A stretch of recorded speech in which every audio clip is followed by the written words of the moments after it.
Okay. So I'm trying to talk more about our functionality because I don't think that people really know our project. And if somebody wants to go later into how things are deft or deeper development stuff, we have a main developer here who can answer questions like that. I'm just like from the usage and administration side of things. So we have a distributed parallel file system that can do geo-replications with its distribution. We have concentrated on simplicity, I would call it like that. I mean, the basic idea is if you have tons of data and just need to set up something fast so that you can put it there, we think we have the right solution for that because it's like 8 lines of text, 8 to 10 lines of text to set the whole thing up. So I just used the example with the t-shirt. I mean, you don't go to a rocket scientist to design you a new place for your data if you just want to store things that you just grabbed from the latest FOSDEM. Yeah.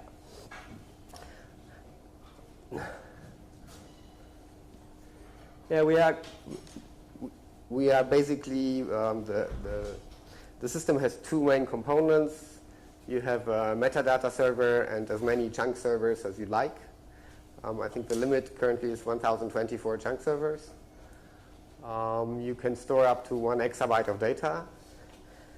And the setup is very, very simple, and I will show that later in a demo. I did that yesterday, had some problems because the connectors were not working, but I can show you that.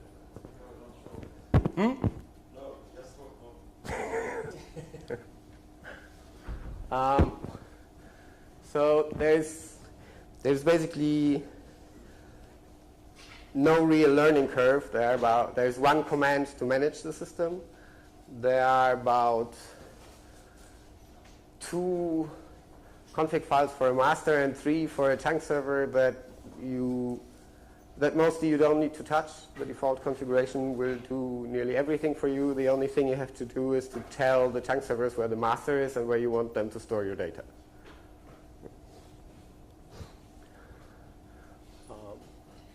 Yeah, so master chunk servers, we have options for HA on your masters.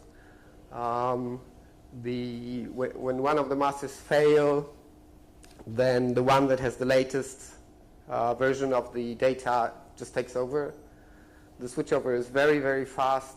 I think we had, in our latest test, it's sub 1 second that it takes to switch over from one master server to a failover one. You can mix all kinds of platforms. We have our software available for everything that's Unix-like. So I have a setup where I have chunk servers on BSD, on CentOS, on Debian mixed. I even have Solaris chunk servers, and they all work together. So I have so the system is basically distributed over all of them. It doesn't really matter. The chunks are saved in a normal file system, so the performance of your chunk servers mostly depends how you set up the system under it. We mostly use XFS or ZFS for our scenarios, but it basically depends what you have and what you like. There is also an option to use a tape as a chunk server, so that you could basically have replicas of your chunks automatically saved on tape drives. Right? And as I will show you later in the demo, you can change your storage policies on the fly. So basically, if you decide that you want to have 3 copies of a file in your storage now, and later decide that those files are not important anymore and you just need 1 copy, it's a one-liner, and the chunk servers will basically reconfigure that by themselves. Yeah, and you can group your chunk servers. So basically, each chunk server can have a label, and depending how you set your policies, you can define that certain data is only safe to certain groups of chunk servers. So let's say you have 2 chunk servers with SSDs and 3 chunk servers with hard drives. You just give the chunk servers with the hard drives one label and the ones with the SSD another label. And by defining your policy, you can just with one line tell them where the data is supposed to be.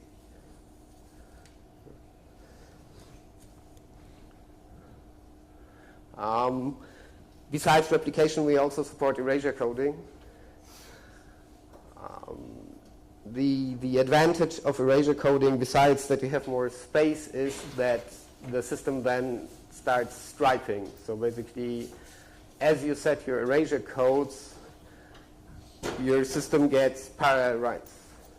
So when you use replication, your clients will write to the first chunk server, and that chunk server will do the replication. When you use erasure coding, the way you set your erasure codes, let's say 3 data parts and 2 parity parts, it will write to 5 chunk servers in parallel. Right. What kind of size file set? Just supported for files with a certain size? No. I think the smallest will be what, 128K? 64K. Under 64K, we will not cut the file in pieces.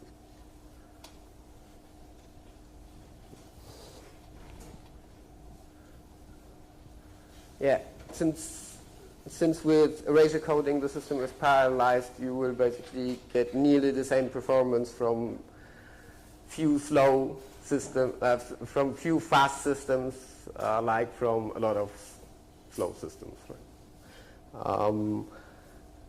That way, it's relatively easy to have an upgrade path where you start with systems that you have, and you can at any time basically replace them on the fly.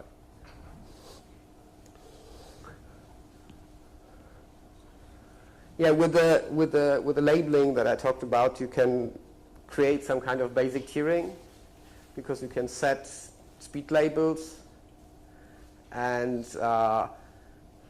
define where your data goes to, and that's not a replacement for auto tiering yet, but it's like a start. You can have as many labels as you want, and since the movement is very fast, it's relatively easy to create a manual tiering on your data paths.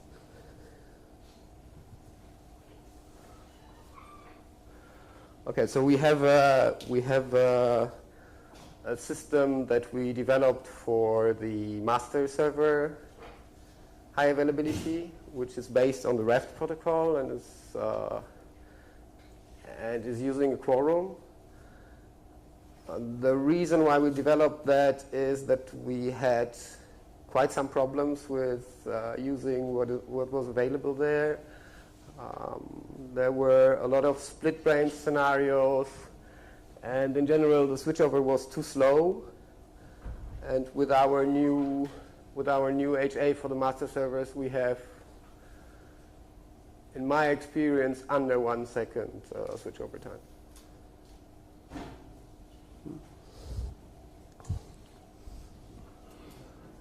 So if you configure your policy to be replication, your client will basically start sending data to the first chunk server, And depending on how many replicas you set, it will create a chain reaction. So when the first slice of data goes to the first chunk server, it will start replicating to the next, and so on. Yeah, until all the data is copied and all the replicas are done. That way your client basically is done as soon as he has the data copied to the first chunk server and doesn't have to think about all the replicas.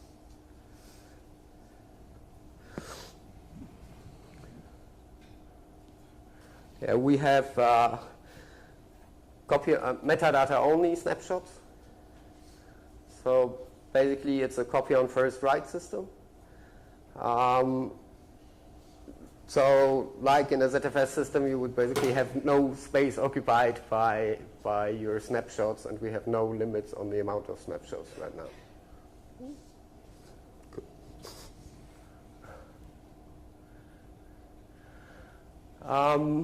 The system has, when you add disks or you add new chunk servers, the chunk servers will try to balance out the space during write operations.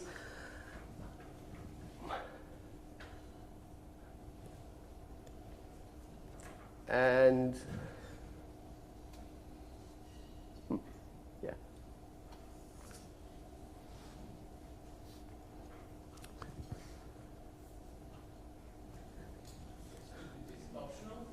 What? The auto balancing? It means that if you're balancing, it means that you're removing some of the redundant information that you have from the other drivers.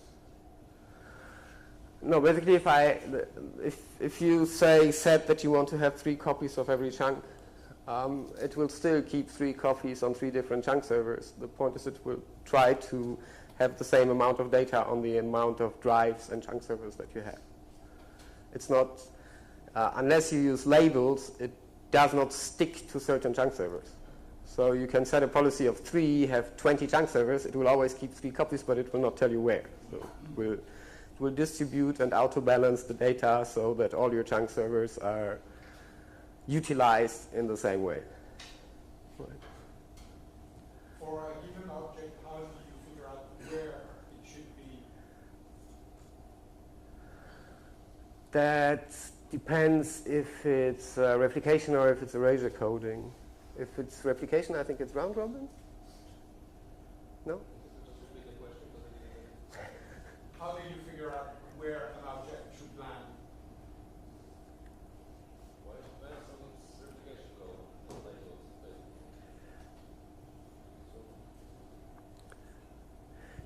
You can either have, if you have it undefined, it will try to balance out by space, right, and busyness of a certain chunk server.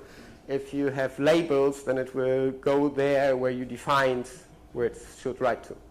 So for instance, if I had object A, it makes a hash modulo the number of disks, and it will land on a disk. That's the idea. It's hash-based placement if you don't specify otherwise. No, it doesn't exactly, but it's just if there are no labels at all, it's just kind of random. Once you create this chunk file, it goes somewhere. In a way that fulfill the balancing. So if you have 1,024 nodes, Yes. it looks through all the nodes until it has this chunk. Oh no, the master server knows where the chunks are. So if you want to read something, just ask the master server, then get the server where the chunks are, you get this information, and you're done. You don't look it up. Yeah, you don't speak directly to the chunk server. You speak to the metadata server first, and that will tell you where to find your chunks. Another question is, if you want to shrink the number of nodes you have, Yes. can you just, is there any method that you can start that you say, oh, I want to take I can show that. 2 nodes, because I can't just It's, take them away. it's pretty easy. You just, in the chunk server, you have a definition file where you specify the directories where it's supposed to save its data. If you put a star in front of that entry and reload the chunk server, it will empty that directory. So just wait until all the chunks are moved to a different safe place, and when it's moved, you just switch it off. So shrinking is very simple. Can the chunk servers be not reliable? That is, die at any moment? Yes, unless you have a goal of 1, then you're out of luck. So if you don't have replicas set, then as long as you have set your goals so that you have enough replicas, yes, it will automatically create new chunks to the next available space. If you have that. How well does the system handle the fact that a certain chunk server might die? Is it dynamically enough so that it doesn't matter and it just forget about the replica stuff? But suppose that you have enough replicas so that the probability of losing data is no. The only scenario that I have experienced in the last months where we had a problem that actually balanced itself out after a while, funny enough, was somebody took live disks out of one chunk server and shoveled them into another chunk server. That was tricky, but it still managed to delete old versions, start replicate stuff around, and it balanced itself out. I was pretty surprised that it managed to do that, but it did. So it's pretty robust.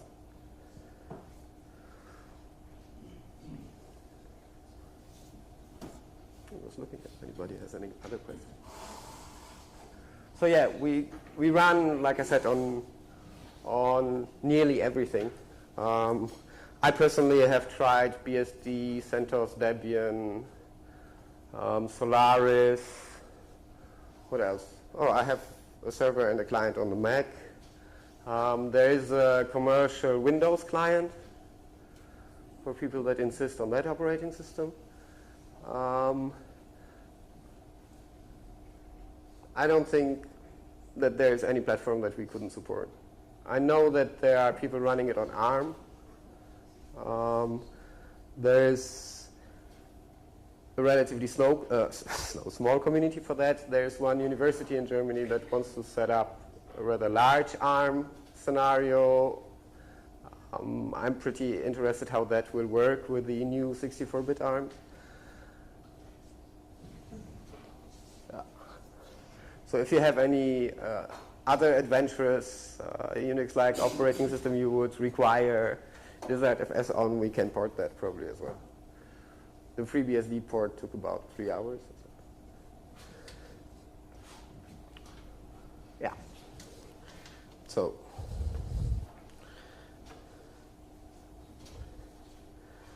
let me just show you.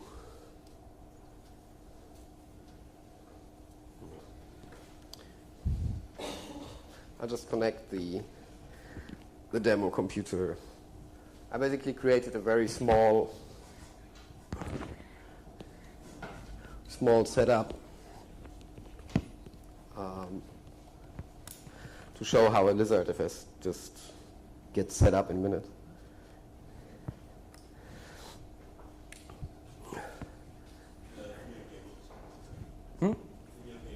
Yeah.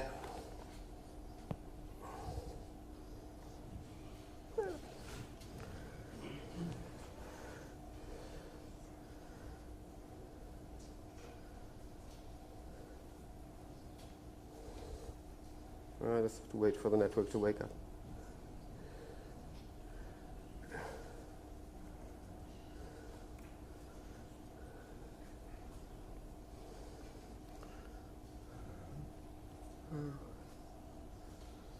Does that fit?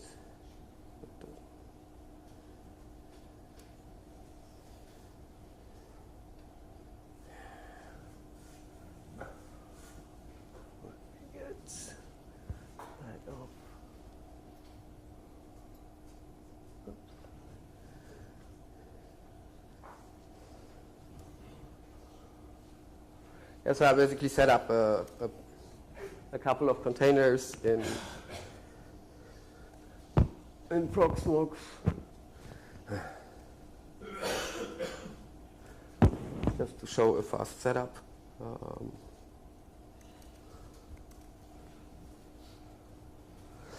So all I basically do is... Can you invert the terminal color?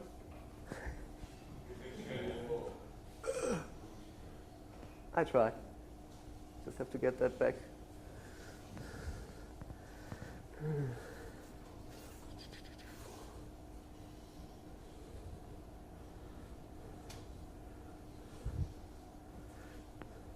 I don't remember how you invert it, but I can at least make it bigger.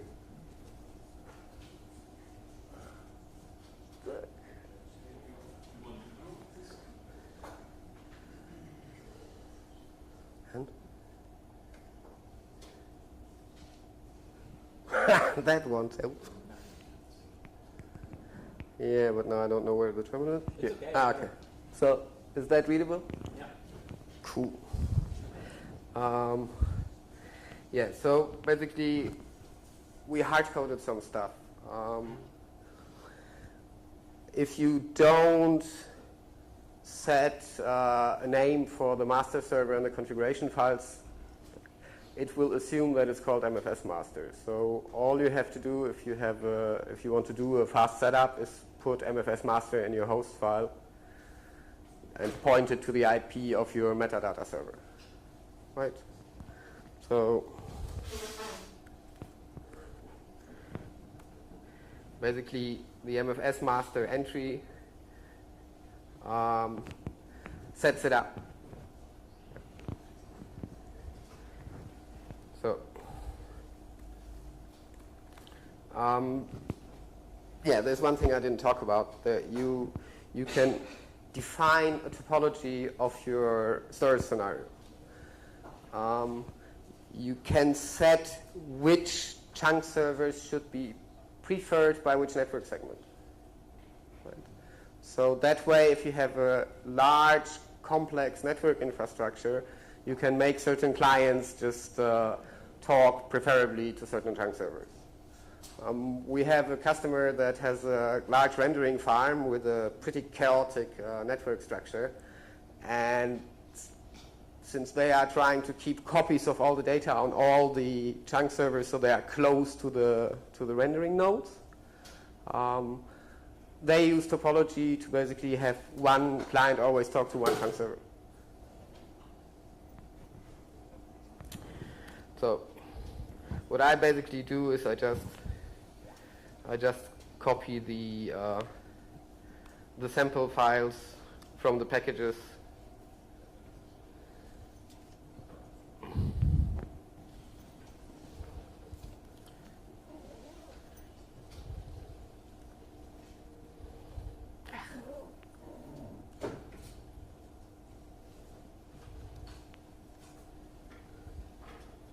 And I don't change anything.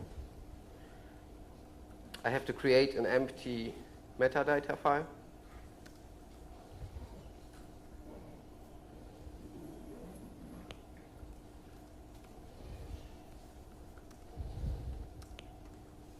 And can just start the metadata server.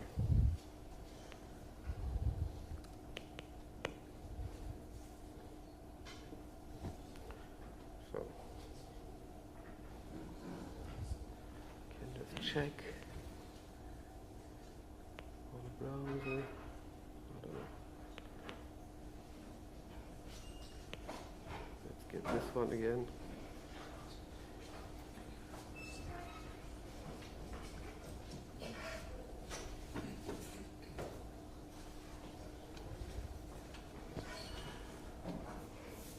Yeah. And we have a very simple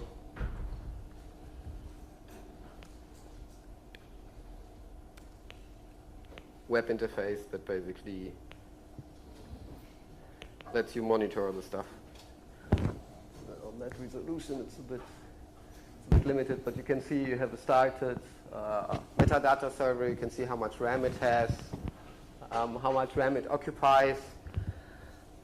all the metadata is kept in RAM while it's working. So the amount of files you can store in the LizardFS system is basically limited by the amount of RAM you put into your metadata.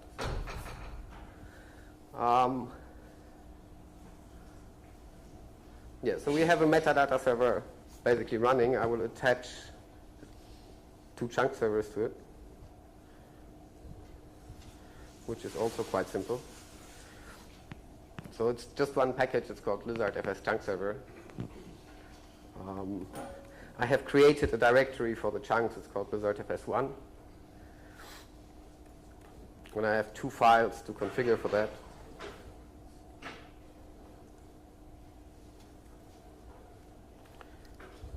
One is basically telling him where he can find it.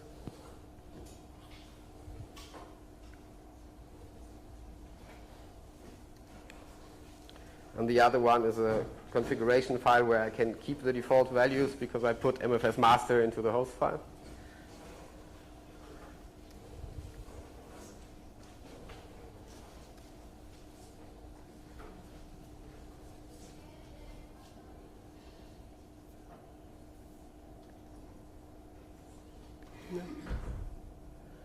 And you can see I have a chunk server running with 4 gigabytes of available space.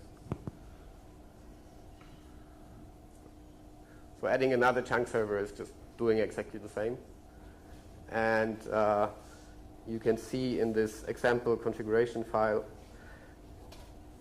for the hard disk how you can remove a hard disk. You just put a star in front and it will just redistribute all the chunks to different storage spaces.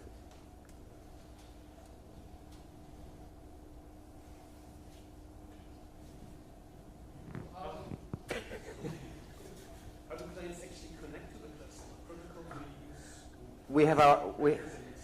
We have our own protocol. It's a Fuse-based client. We are working on some other clients currently. One is a native client for QEMU. That should be released pretty soon.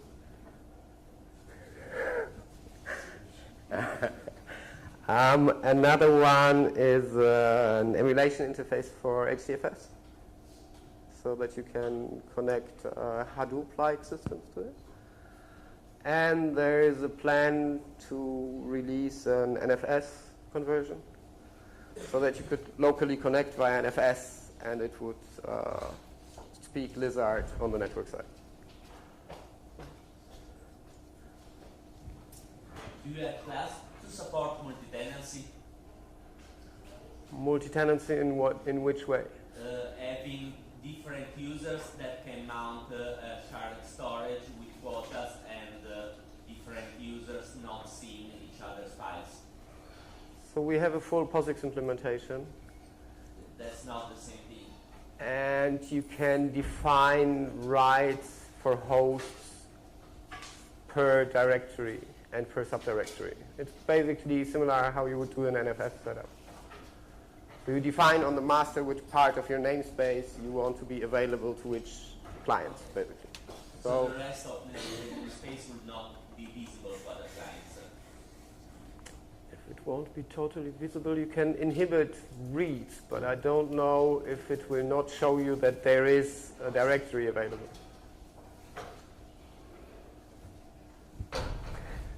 Okay, that's clear. Which database are you using for metadata server? Which database are we using for metadata server? Well, we use no database, no data structures. It's something over. It's in-memory data structure created by us.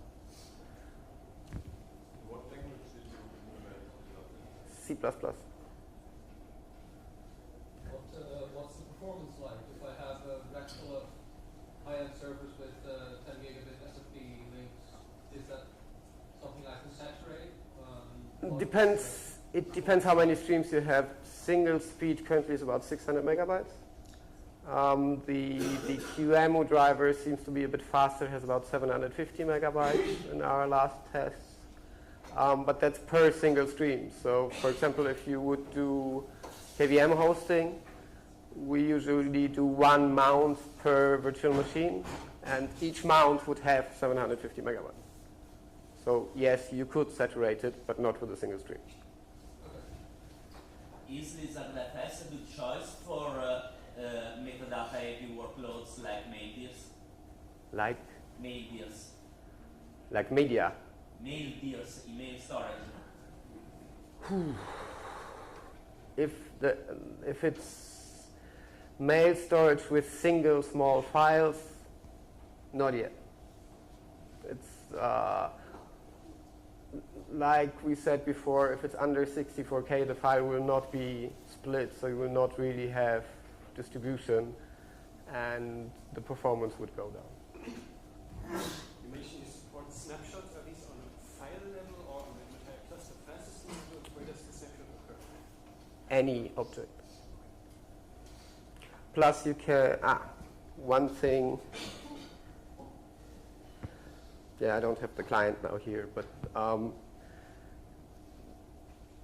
you can change the policy with one command on any object. So you can set a goal of 2 now for your directory and change it to a goal of 3, just saying LizardFS set goal 3, and it will immediately start creating the next replica. So you can move from EC 2+1 to replication of 5 just with a one-liner, which is quite interesting if you want to do backups. If you have chunk servers that are defined as tape drives, you could just do a policy change on the directory and you would have automatic backups to LTO tapes.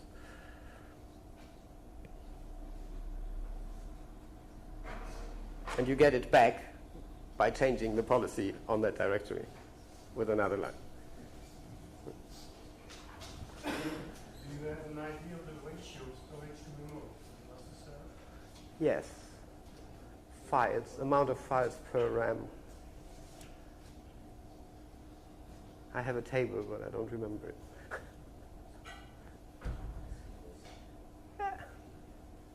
One second, I get you the table.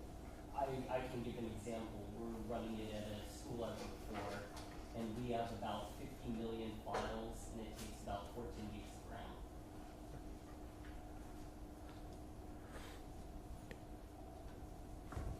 Did you show all the files? Yes.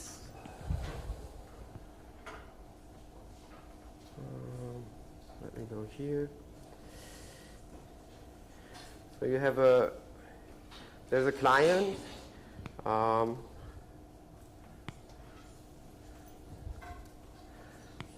The client has a config file where you basically define your mount point. If you want, you can also do it on the command line. But I can't type today anymore. And basically all you have to do is, if that directory exists, yeah.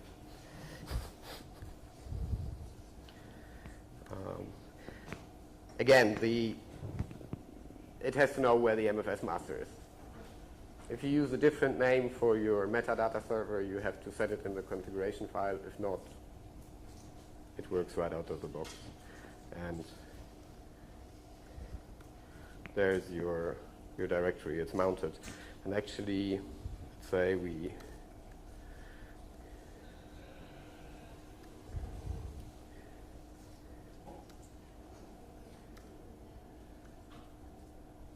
it has a goal of 1, so there's only 1 replica. It doesn't really make sense to set a different goal now. I just have 1 chunk server, right? But setting a different goal would just be 2, 3, 5, 10 to that password, and it would distribute as many chunks. So if you're just setting 1 chunk server, would you create multiple copies of the same machine, or would it fail? Just going to create another copy. Would, yeah, and it would wait for you to add more chunk servers. So once you add a new chunk server, it would automatically start creating new chunks back.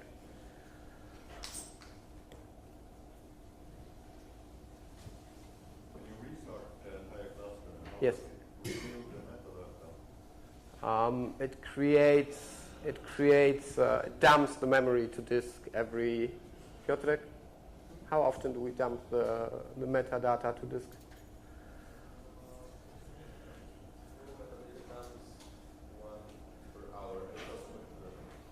Yeah, so we create one dump per hour, and you can set it up in the configuration to do it more often. Plus, you can create so-called meta loggers that will constantly log all changes to your metadata server. Does it dump the data when you take it down as well? Yes. What kind of integration test do you run? Integration tests. That is, you deploy a server, Yes. multiple machines, you stress it before committing a patch to make sure that you use data and you can recover, like So that kind of integration test. we mostly do load tests with any tool that I can find. I mean, it's like the test for 3.10.6 was like I had about 12 chunk servers and I was bombarding it from multiple streams with IOmeter, IOZone, and FIO at the same time, and then started kicking chunk servers out. I think for redundancy testing, that's good enough. Constant 100% load is always a nice test. There's nothing that you can do more than that, actually. What methods can you use to make a metadata server highly available? So we have members of the community that basically have tried it with. Yeah. We have our own system, but that's a commercial solution that we invented. That's based on the Raft algorithm. But it's your choice. Right? Yes. So the mount point on the chunk server can be any file system, correct? Or Yes, it's just a directory. yeah. So is there any implication mixing different file systems? No. Some behave differently, performance-wise. Okay, you have a performance impact on what you choose, but it will always be. In the replication, I don't see really a big impact if you use replication, but there will be a very big impact if you use erasure coding, because your writes are parallelized and you will always have the performance of the slowest chunk server in the write. Because the write will only be finished if all the chunk servers in that stripe set are done. So were you doing tests with different file system types? Yes. I actually have the same experience as the Ceph guys, that everything that starts with EX is not really a good choice. We have quite nicely worked with XFS, and for very high performance we have ZFS setups with all tuning that you can do there. With ZFS, your only limit is that you shouldn't fill your file system more than 80%, because then your performance goes like.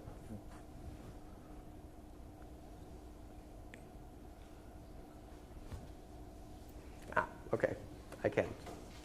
I can answer any question, but after that, because time's up. Thank you.